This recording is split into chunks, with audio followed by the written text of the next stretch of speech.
तो अब हम बात करते हैं इम्पोर्टेंस ऑफ फर्टिलाइजर्स।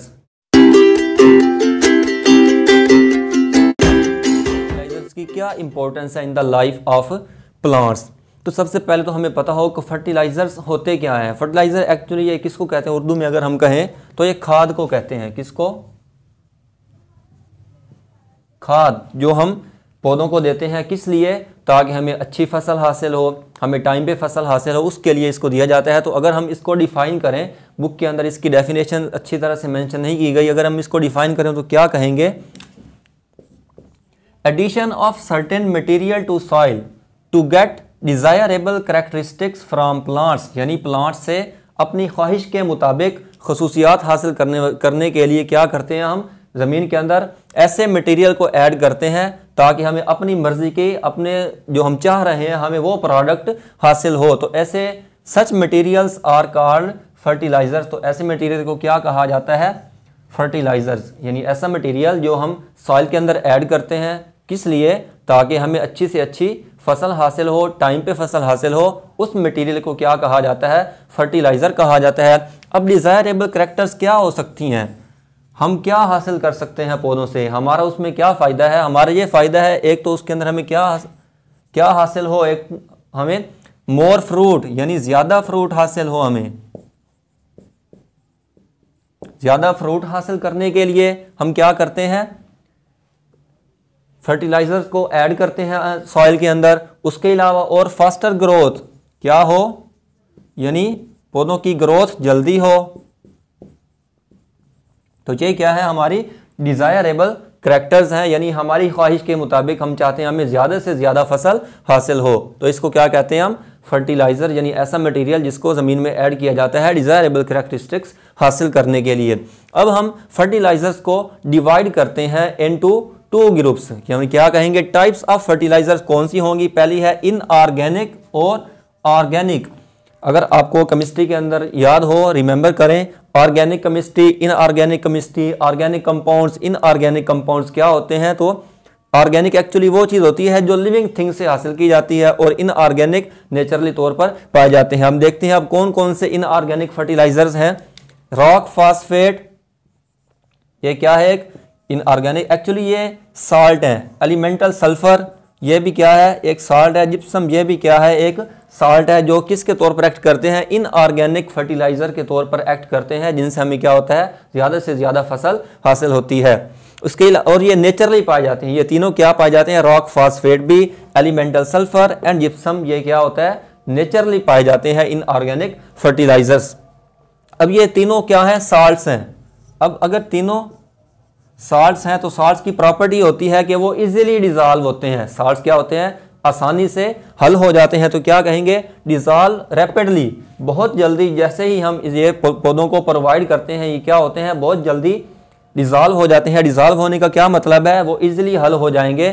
जब हल आसानी से हो जाएंगे तो क्या होगा? इमीडिएटली अवेलेबल, यानी पौधों को फौरन उनसे फ़ायदा होना शुरू हो जाएगा। तो ये था इनऑर्गेनिक फर्टिलाइजर्स के बारे में कि कौन से होते हैं, और ये डिजॉल्व रैपिडली होते हैं या देर में होते हैं, और इजीली यानी इमीडिएटली अवेलेबल होते हैं। अब हम इसी की बात करते हैं ऑर्गेनिक। इसी को देखते हुए ऑर्गेनिक को जब हम बात करेंगे तो ऑर्गेनिक के अंदर कौन से मटेरियल होते हैं जो ऑर्गेनिक फर्टिलाइजर्स हैं? तो इसके अंदर शामिल है मैन्योर एंड कंपोस्ट। मैन्योर क्या होता है? एक्चुअली ये होता है एनिमल वेस्ट। क्या होता है? Animal waste. उसको हम क्या कहते हैं? एनिमल वेस्ट को क्या कहते हैं? मैन्योर। एनिमल वेस्ट से क्या मुराद है? अब अभी भी देहातों में अगर देहात के लोग हैं तो वो जानते होंगे कि एनिमल का जो वेस्ट होता है, जैसे गाय भैंस से उनका जो गोबर होता है, उसको क्या किया जाता है?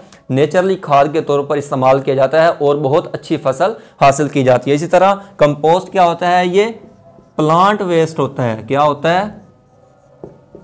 प्लांट वेस्ट, यानी पौधों से जब खिज़ां के अंदर क्या होता है? पत्ते गिरते हैं, पत्ते ज़मीन के ऊपर, फिर उनके ऊपर क्या लेयर चढ़ती रहती हैं, तो फिर वो क्या होता है? उसको हम क्या कहते हैं? Plant waste. और फिर उनको उठाकर फसलों के अंदर डाला जाता है और उनसे क्या होता है? फसल अच्छी हासिल होती है। एक्चुअली ये क्या है?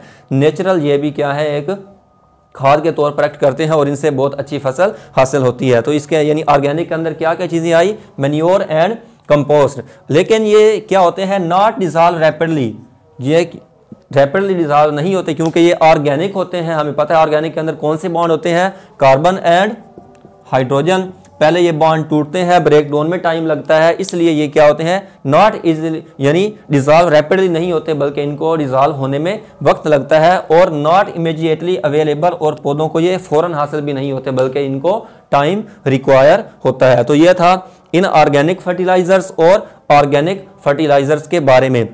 यहाँ पे अंदर एक और टर्म दी गई है, नाइट्रोजन फर्टिलाइजर्स क्या होते हैं, क्या टर्म दी गई है, what are nitrogen fertilisers, nitrogen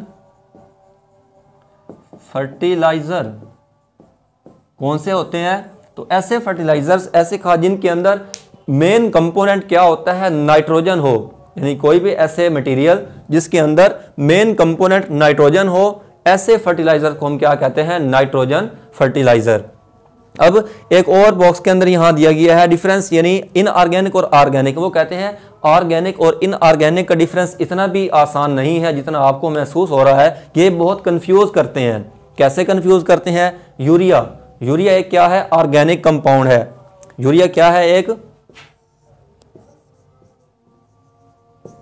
urea एक ऑर्गेनिक कंपाउंड है, लेकिन यूरिया को क्या किया जाता है, लेबोरेटरी के अंदर तैयार भी किया जाता है। वैसे हम कहते हैं यूरिया को ऑर्गेनिक कंपाउंड है, लेकिन इसको लेबोरेटरी के अंदर तैयार भी किया गया। इसका क्या मतलब हुआ, ये इनऑर्गेनिक भी हुआ, यानी ये इसको ना तो हम जब हम अकेले यूरिया की बात करते हैं तब हम इसको कहते हैं कि ये ऑर्गेनिक है, लेकिन जब हम यूरिया फर्टिलाइजर, यूरिया खाद आपने सुना होगा, जब हम यूरिया खाद की बात करते हैं तो उसको हम ऑर्गेनिक के अंदर नहीं बल्कि इनऑर्गेनिक कंपाउंड, इनऑर्गेनिक प्रोडक्ट्स के अंदर रखते हैं। तो ये आपने यूरिया की एग्जांपल याद रखनी है कि ये क्या होता है, कंफ्यूज करता है, क्या ये ऑर्गेनिक है या क्या ये इनऑर्गेनिक है। एक्चुअली जो यूरिया कंपाउंड है वो ऑर्गेनिक है, लेकिन जो यूरिया फर्टिलाइजर्स हैं वो क्या है, इनऑर्गेनिक कंपाउंड्स है, इनऑर्गेनिक फर्टिलाइजर्स कहा जाता है उनको। तो ये थी इंपॉर्टेंस ऑफ फर्टिलाइजर।